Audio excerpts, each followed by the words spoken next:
Cyber છેતરપિંડીના ભોગ બનેલા લોકો માટે સુરત પોલીસે રાહતરૂપ પગલું ભર્યું છે.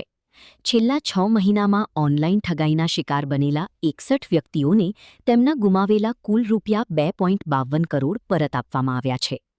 સુરત પોલીસ કમિશનર અનુપમસિંહ ગહેલોતના માર્ગદર્શન હેઠળ 13 તુજકો અર્પણ કાર્યક્રમનું આયોજન કરવામાં આવ્યું હતું. આ કાર્યક્રમમાં 15 અરજદારોને પોલીસ કમિશનરના હસ્તે ચેકનું વિતરણ કરાયું હતું. પોલીસના જણાવ્યા અનુસાર વર્ષ 2026માં યોજાયેલી લોક અદાલતમાં સુરત પોલીસે 1824 વ્યક્તિઓના ફસાયેલા ₹13.18 કરોડ પરત અપાવવા માટે કોર્ટમાંથી હુકમનામું મેળવ્યું હતું. આ ઉપરાંત અન્ય 1690 લોકોના અંદાજિત ₹7 કરોડ પરત મેળવવા માટે કોર્ટમાં અરજી કરવામાં આવી છે. સાયબર ક્રાઇમના વધતા જતા કેસો વચ્ચે પોલીસની આ કાર્યવાહી પીડિતો માટે મોટી રાહત સમાન છે.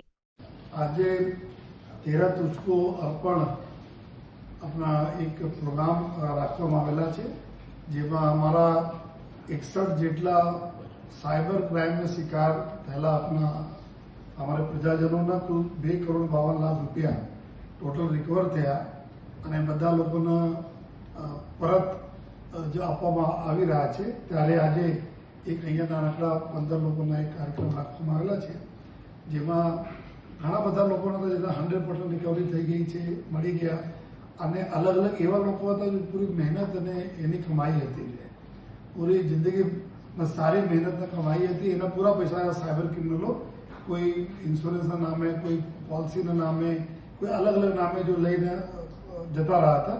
તાત્કાલિક સૌથી સારી વાત એવું છે કે બધા અમારા મેક્સિમમ લોકો 1930 નંબર ઉપર તાત્કાલિક જાણ કરી, જેથી તાત્કાલિક બ્લોક પૈસા બી એકદમ ફ્રીઝ થયા, એકાઉન્ટ ફ્રીઝ થયા, અને પછી જો એ સુરત શહેર સાયબર ક્રાઇમની જો ટીમ છે, જો ડીસીપી વિશાખાભાઈ, એડિશનલ સીપી કરનાર વાઘેલા અને તમામ પીઆઈઓના નેતૃત્વ ફટાફટ ટીમો જ્યાં જ્યાં બહાર જવાની જરૂર પડી ત્યાં ગઈ અને ત્યાંથી બધા જો આરોપીઓ બી લઈ ગયા અને રિકવરી બી થઈ, અને આજે બધા લોકોને પરત મળે છે.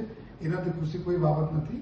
પહેલે એક એવું હતા જો પૈસા ગયા તો પછી બહુ ક્યારે મળશે ક્યારે નહીં મળશે, લેકિન ત્યારે નામદાર કોર્ટમાં બી ખૂબ જ આના ટોપ પ્રિયોરિટી ઉપર રાખવામાં આવે છે, અને તાત્કાલિક કોર્ટ સુધી ઓર્ડર થઈ જાય છે કે પૈસા આપણે ફટાફટ આપી દો, અને આ બધાના પૈસા મળે એના માટે આ બધાને ખૂબ ખૂબ અભિનંદન બી. અને સાથોસાથ આપના થકી હું બીજા લોકોને રિક્વેસ્ટ અને અપીલ કરવા માંગુ છું કે કોઈ પણ પ્રકારથી કોઈ જો ડિજિટલ અરેસ્ટનો મેટર હોય છે, કોઈ એજન્સી નામે તમે ફોન કરે એવા હોતા નથી જોઈએ.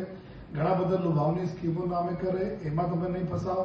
કોઈ ફોરેક્સના નામે, કોઈ ફોરેન જોબના નામે આ બધા કરતો આમાં ઓથેન્ટિક ગવર્મેન્ટના સાઇટ સિવાય આપ નહીં યુઝ કરો. અને સાથોસાથ ક્યારે પણ ફિર બી બની જતા હોય છે કોઈ ક્રાઇમ તો 1930 આપને એકદમ બ્રહ્માસ્ત્ર છે, એના તુરંત જો આપ કોલ કરી દો 1930 પર આપ કરજો, તાત્કાલિક જો સિસ્ટમ એક્ટિવેટ થઈ જાય છે.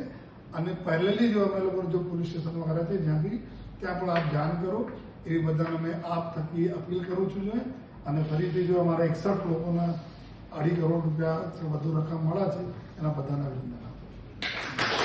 જી, મારી સાથે પોલિસીના પૈસા મને ફરીથી મારા જે બ્લોક થઈ ગયેલા હતા તે મને ફરીથી મળે છે એ રીતે વાત કરીને, ફોન ઉપર વાત કરીને, અલગ અલગ સ્ટેજ ઉપર અલગ અલગ કિંમત ભરાવડાવી, અને પછી એ લોકોએ મને ચેક પણ મોકલ્યો, પણ એ ચેક રિટર્ન થયો એટલે મેં 1930 પર પહેલાં કમ્પ્લેન લખાવી, અને પછી અહીંયા સુરતના સાયબર સેલમાં મારી કમ્પ્લેન ગઈ એટલે એ લોકોનો સામેથી મને ફોન આવ્યો, અને એ લોકોએ મને ખૂબ જ સારો સહકાર આપ્યો, ખૂબ જ મદદ કરી, અને ખૂબ જ સારી રીતે મારી સાથે એ કરીને મને મારા બધા પૈસા રિકવર કરી આપ્યા છે.